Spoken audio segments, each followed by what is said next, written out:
사무하는 세상 그동안 밖으로 드러나지 않았던 취업의 비밀을 알려드리겠습니다. 취업 비상! 오늘 저와 함께할 두 분 소개해드립니다. 헤드헌터 김준규님, 윤재영님 나오셨습니다. 안녕하세요. 예, 안녕하십니까. 야, 지난주에 한번 나오셨다고 약간 여유가 있으십니다. 편해 보이시는데 뭐 좋은 일 있으세요? 아, 네. 오늘 날씨도 너무 좋고 해서 지금 아주 편안합니다. 편하죠. 또 하나 뭐 성과가 있었나요? 아, 성과도 사실 있었습니다. 아, 역시 뭐 어떻습니까? 저도 요새 코로나 때문에 경제가 많이 위축이 됐는데 네, 네. 다행히 또 외국계 회사에 추천한 분이 또 최종 면접까지 가서 흐뭇합니다 지금. 아니 우리 윤지영님은 지난주에는 약간 좀 목장이 그랬는데 오늘은 거의 뭐 휴가 느낌이 좀 납니다. 예, 좀 일교차가 커서 안 입던 가디건을 한번 입어봤습니다. 많이 보이시죠. 예. 지난 시간에 또 헤드헌터에 관해 A부터 Z까지 저희가 샅샅이 알아봤는데요. 그럼에도 아직 더 궁금한 것이 많아서 두 분을 또 모셨습니다. 굉장히 지금 궁금한 게 많이 있다고 합니다. 네.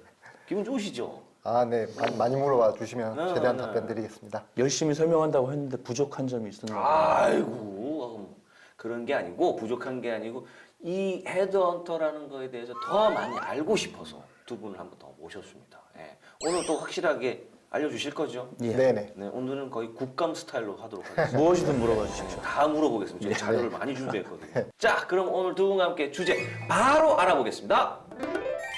헤드헌터, 이것 좀 답해줘요. 자, 오늘의 주제 헤드헌터 이것 좀 답해줘요. 제발 좀요. 입니다.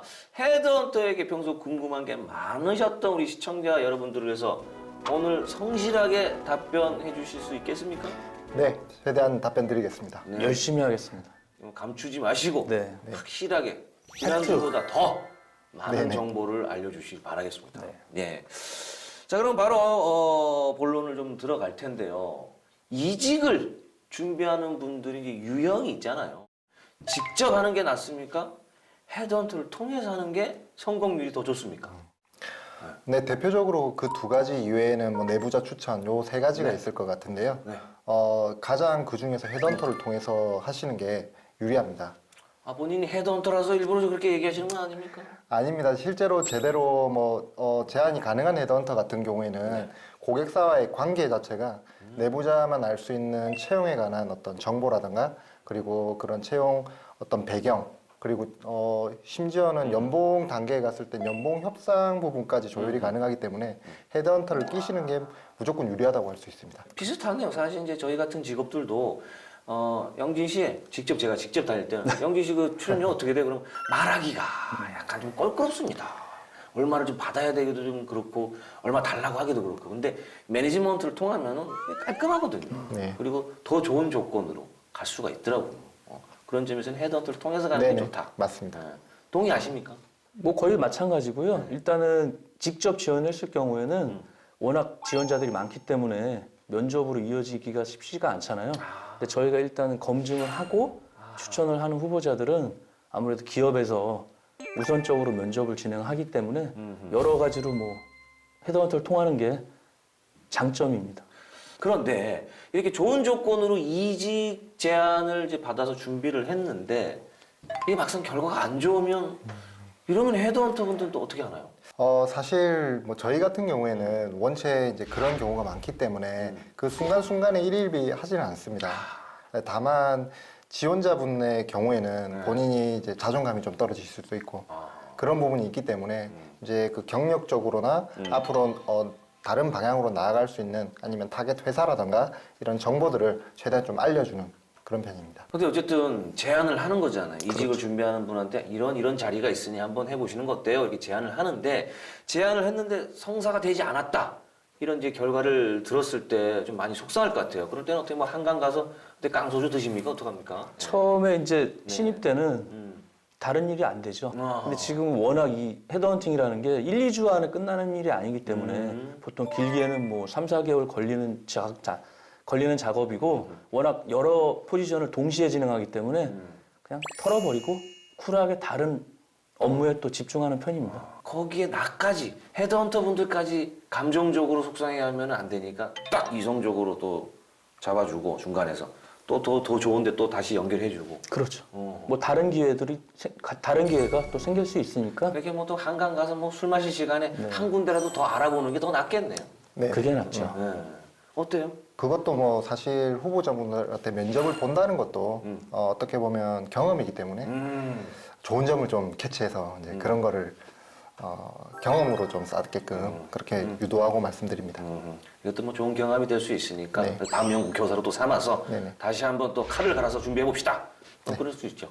그러면 또 이제 왔어요. 다시 이제 또 재도전을 한단 말입니다. 이 안타까움을 바로 뒤로 하고 다시 이제 재도전해서 이직한 그 성공 사례가 있습니까?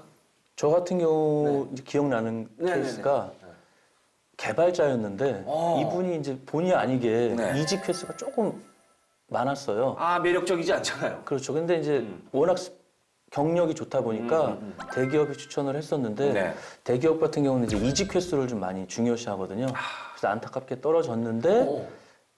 너무 좋다 보니까 제가 또 벤처 기업에 좀 보완을 해서 추천을 했는데 아주 뭐 회사나 후보자 만족하면서 다니고 있습니다, 현재도. 또 좋은 결과가 났네요. 그래도. 그렇죠. 어떻습니까, 우리? 네, 저도 뭐 이런 사례들은 많이 있었는데요. 네. 근데 대표적으로 제가 기억이 좀 나는 건 한 회사 사업부에서 어떤 면접 결과가 안 좋게 나왔습니다.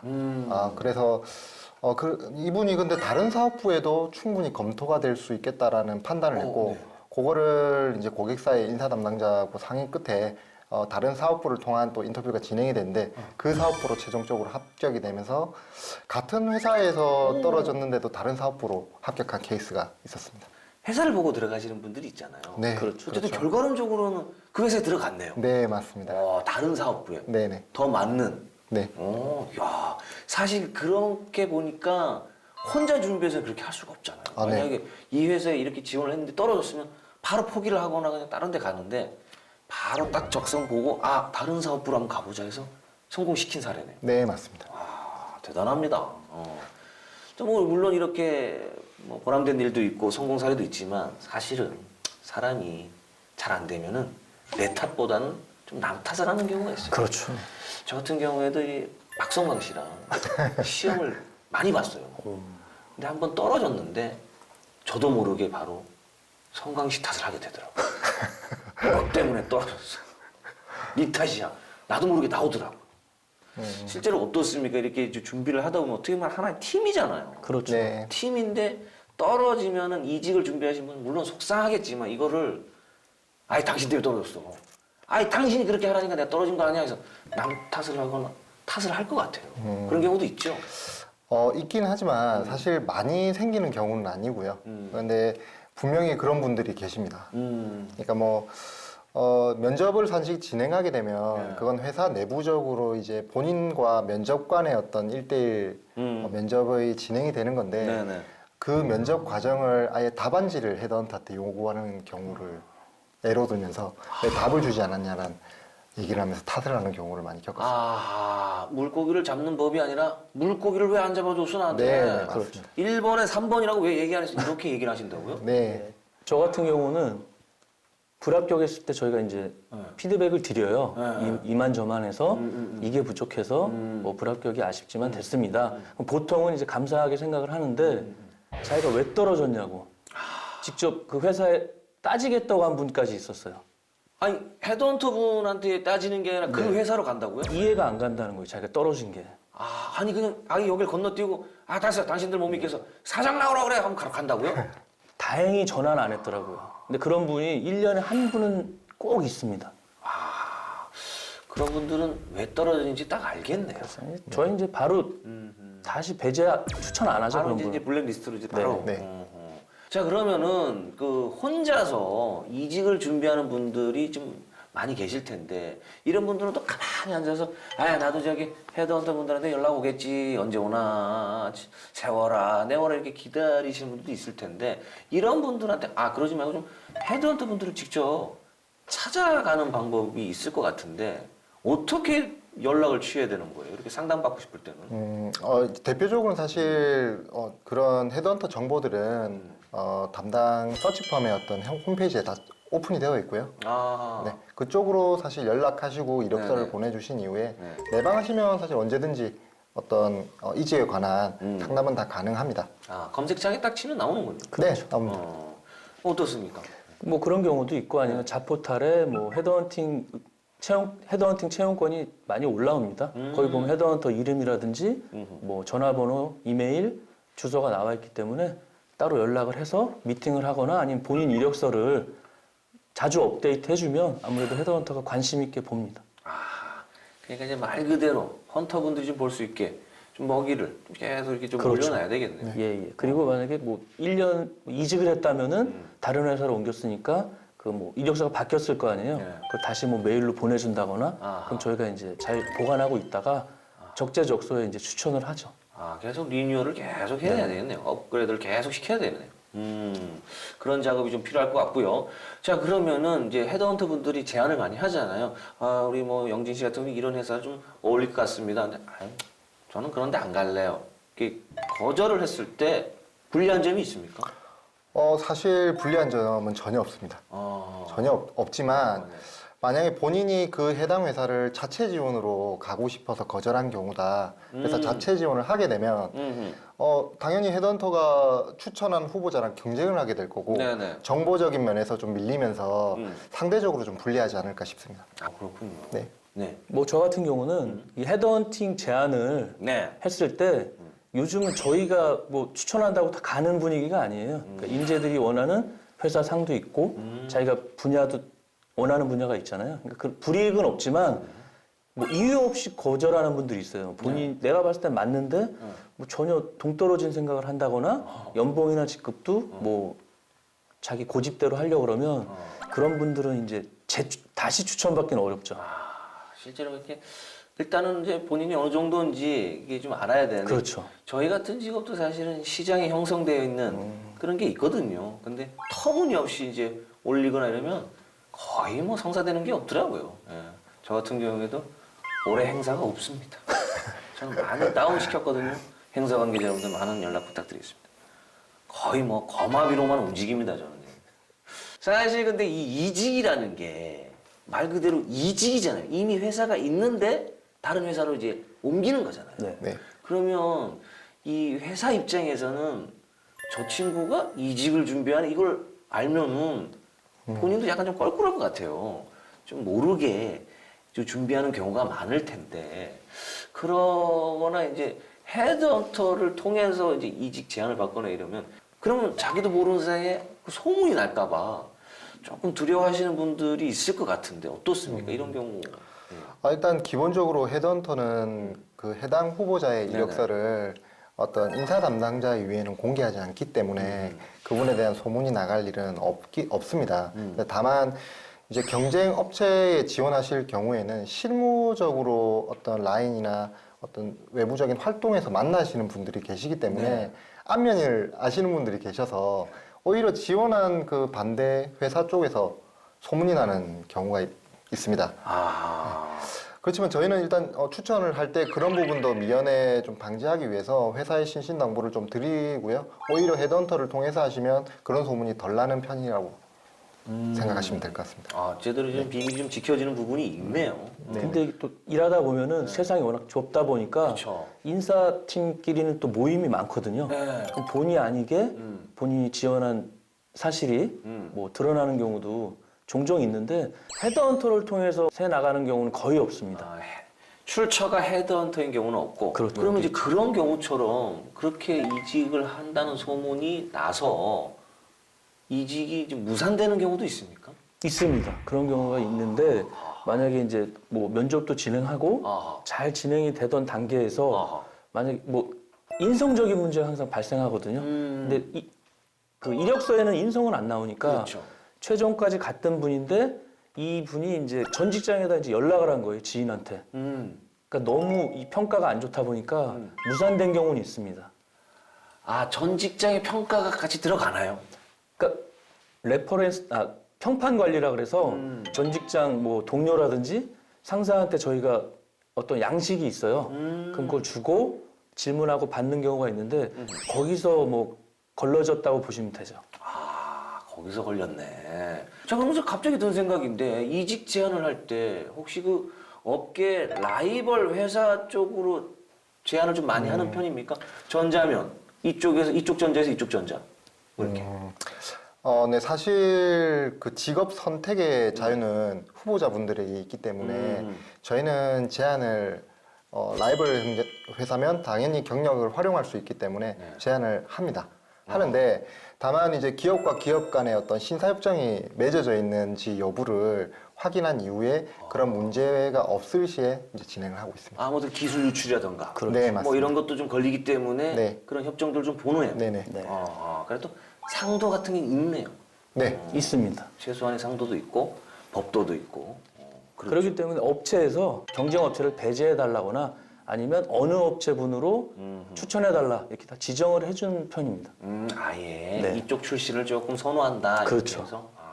그러면 또 이제 한간에 이런 루머들이 좀 돌았던 것 같은데 헤드헌터를 통해서 이직을 하고 성사가 되면 이거 얼마에 좀 돈을 좀 줘야 된다. 돈을 받아간다. 뭐 이런 얘기가 있는데 어때요? 이거 루머가 사실입니까? 요즘도 가끔 물어보는 분이 있는데 네. 제가 제일 최근에 인재 물어봤죠. 네. 인재 후보자는 비용이 발생하는 게 아니라 인재 채용을 의뢰한 고객사 기업에서 채용이 완료됐을 때 헤드헌팅비를 지불을 하기 때문에 후보자 여러분들은 돈 나갈 염려가 없습니다.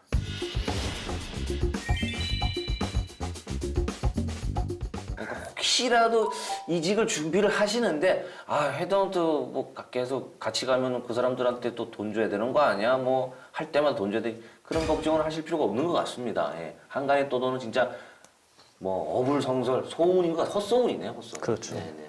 그 이직을 준비하시는 분들이 이런 좋은 헌터를 만나야 된다. 예, 유의사항 같은 거. 이런 헌터를 만나야 된다. 아까 말씀 주셨던 돈을 요구하는 헤드헌터는 첫 번째로 버리시고요. 네. 대표적으로는 사실 그 고객사와 긴밀하다고 하면 그 직무에 대한 어떤 분석 능력이나 그 회사에 대한 정보를 모를 수가 없습니다. 그래서 그 정보에 대해서 어떤 유선으로 알려주지 않고 단순하게 메일만 보낸다든가 아하. 그런 헤드헌터들은 일단 거르셔도 괜찮을 것 같고요. 그럼 뭐 한 가지 정도 더 말씀드린다고 하면 우선은 이 직업을 선택하는 결정권은 사실 후보자분에게 있는 거거든요. 후보자한테. 예, 근데 그거를 무작정 또 강요하는 그 사람의 인생을 결정은 본인이 해야 되는 건데도 불구하고 정보 제공자가 아닌 그냥 강요를 무작정 하는 헤드헌터도 좋지 않다고 생각합니다. 그러니까 제안을 하고 하는 건 좋은데 네. 이것만 해야 돼. 강제적으로 하고 강압적으로 하는 네네. 거는 좋은 헌터가 아니군요. 어떻습니까? 이제 이런 헌터를 만나면 안 된다. 어떤 헌터가 있습니까? 진행 사항을 궁금해 하시거든요. 뭐 추천 내용이라든지 네. 어떻게 진행이 돼가고 있다든지 네네. 떨어졌으면 떨어졌다든지 네네. 아니면 떨어진 이유라도 알면 다음에 또 이직을 준비할 때 참고가 되잖아요. 네네. 떨어진 결과를 안 주는 헤드헌터도 있는데 그런 헤드헌터는 일단은 그런 헤드헌터는 뭐 안 하는 게 좋죠. 합격을 했거나 불합격을 했거나 어쨌든 그 진행 사항이라던가 결과를 다 알려줘야 되는데 네. 전혀 그런 거 안 알려주고 그냥 잠수를 타는 경우도 있는 모양이에요. 그렇습니다. 그거 진짜 좀 무책임하네요. 무책임하다고 무책임한 거죠. 네네. 자, 그럼 반대로 이런 헌터를 만나야 됩니다.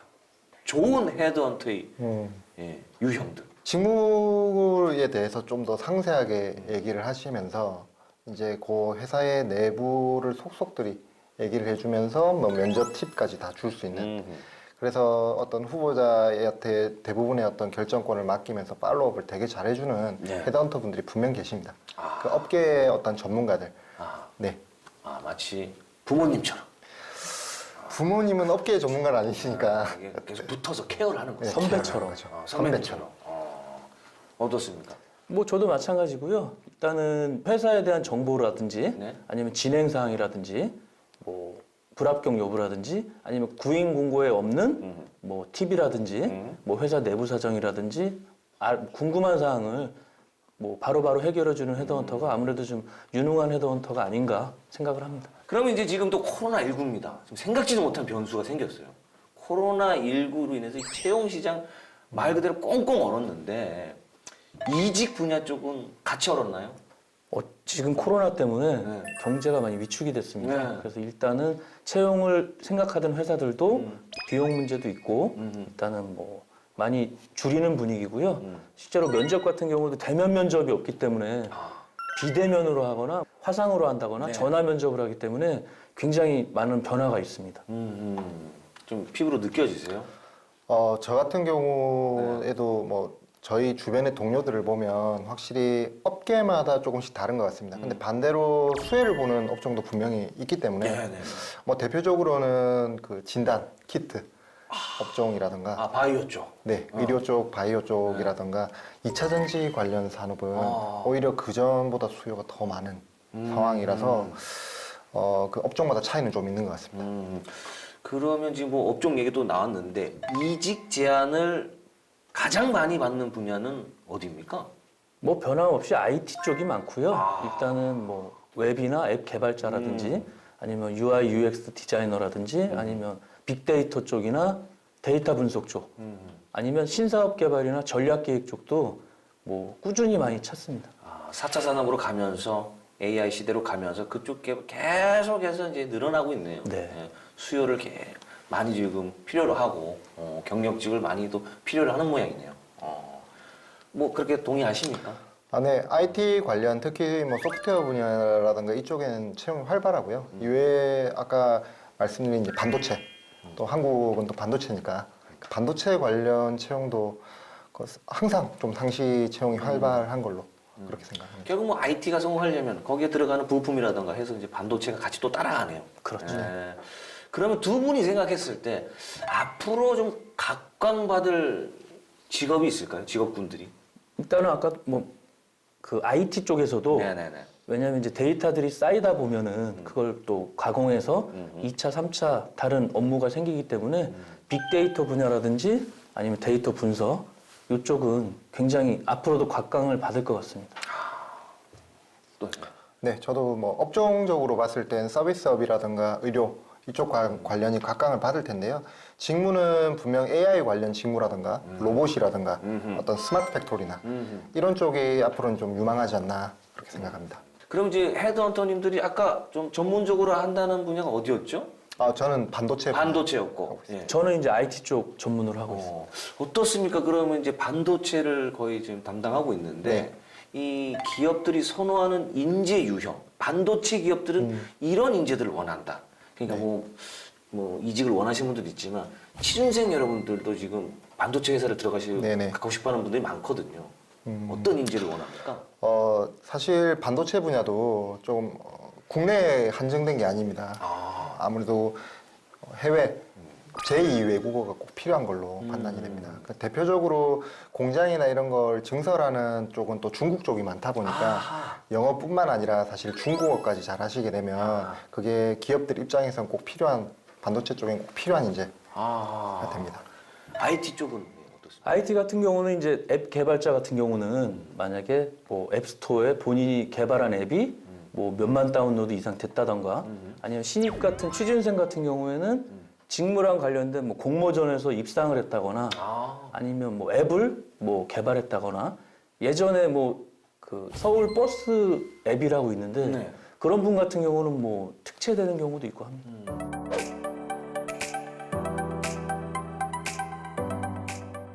실제 저도 기사를 봤어요. 지금 버스 앱을 했는데 버스 그 표지판에 네. 이쪽 방향이 일로 가는 방향이냐 저쪽 방향이 이쪽 방향은 모르는데 화살표 방향이 없었대요. 네. 어떤 분이 그거를 문방구에서 화살표를 사다가 그걸 붙이기 시작했대. 지금은 다 바뀌었더라고요. 그런 식으로. 그걸 붙이기 시작해서 그게 소문이 나가지고 그분을 어떤 회사에서 채용해 갔어요.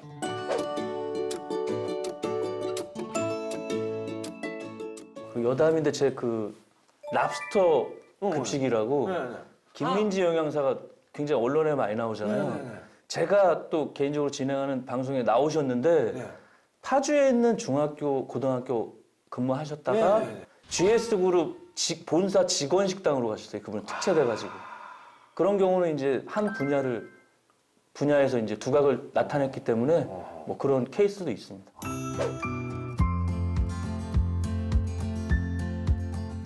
GS 직원분들은 랍스타 드시겠네요. 어쨌든 뭐 미디어나 이런 뭐 유튜브나 이런 것도 활용해서 본인이 잘하는 거를 계속 어필하는 것도 특채를 또 갈 수 있는 방법이 그럼요. 됐습니다. 예, 맞습니다. 네, 알겠습니다. 잘 들었습니다. 네. 근데 이게 참 취준생 분들이 이게 취업 준비를 할 때 취업만 하면 이제 다 끝났다. 내 세상이 없다. 저도 그렇게 생각했습니다. 개그맨 타이틀 딱 따면 끝일 줄 알았어요. 근데 그때부터 다시 시작입니다. 왜냐하면 개그만 짜면 되는 줄 알았더니 그 안에 또 우리 기수 문화도 있고 조직 문화도 있고 있지 않습니까? 네. 그게 사실은 녹록지 않은 게 많거든요. 회사도 마찬가지고. 이 취준생 여러분들이 취업을 하고 나서 녹록지 않은 이런 회사 생활 때문에 이직을 생각하시는 분들이 굉장히 많이 있을 거라고 생각됩니다. 혼자서 이직을 준비하는 분들에게 좀 조언을 해주신다면 어떤 말씀을 해주시겠습니까? 저는 절대 성급하지 마시라고 조언해드리고 싶습니다. 사실 평생 이제 직장 생활을 하시면서 4번에서 5번 정도 이직을 하신다고 가정했을 때 한 번의 이직이 정말 신중한 결정이기 때문에 네. 성급하게 좀 움직이시면 이직을 실패하는 경우가 많고요. 본인 경력이나 어떤 스펙이나 열정이나 노력을 계속 쌓으시면서 여유 있게 1년에서 2년 정도 긴 텀으로 이직을 준비하시면 분명 좋은 결과 가져갈 수 있다고 생각합니다. 그러니까 사표부터 쓰면 안 됩니다. 네, 맞습니다. 아유, 내가 이거 박 부장 내가 이걸 던지는 것만 쓰고 나와서 그때부터 준비하면 늦어요. 네. 예, 안 된다는 얘기죠. 네, 그것도 내공을 좀, 좀 쌓고 맞습니다. 좀 한 1, 2년 좀 보면서 헤드헌터 분들과 좀 계속해서 상담하면서 네네. 커피 한 잔 마시면서 얘기를 나누는 게 좋다. 네. 네. 어떤 조언을 뭐 해주실까요? 취준생이든 경력직이든 그러니까 본인이 준비하는 그 직무라든지 아니면 근무하는 분야에서 네. 두각을 나타내면 언제든지 기회는 온다고 봅니다. 거기다가 한 가지 추가하자면은 인성적인 부분 그리고 커뮤니케이션 능력을 요즘 가장 중시하거든요. 어느 분야든지 간에 그러니까 그런 능력을 좀 키우면 좋은 기회가 올 거라고 생각합니다. 저희 두 분과 지난주에 있어서 좀 뭐 긴 시간 아니면 얘기를 나눠봤는데 우리 김준규 헌터님 그래도 약간 좀 여유를 가지고 성급하지 말고 조금 그런 쪽으로 얘기를 하시는데 다르시네요. 무조건 능력, 두각을 나타내야 돼. 그럼 게임 끝이야. 약간 이제 그런 식으로 얘기를 하시네요. 능력이 있으면 다 알아보니까. 그게 현실적이에요. 개그맨도 웃긴 분을 찾지 네. 않습니까? 그게 진짜 맞습니다. 네, 그게 현실적입니다. 아무리 뭐 제가 사람 좋아하면 뭐 하겠습니까? 안 웃기면 땡이에요. 네. 두각을 나타내면서 인성도 키우면서 준비를 차근차근 하시면 좋은 결과 있을 것 같습니다. 네, 그러면 오늘 얘기 여기까지 하도록 하겠습니다. 지금까지 위기를 기회로, 기회를 성공 취업으로 이어주는 취업 비사였습니다. 저희는 다음 주에 다시 돌아오겠습니다. 안녕!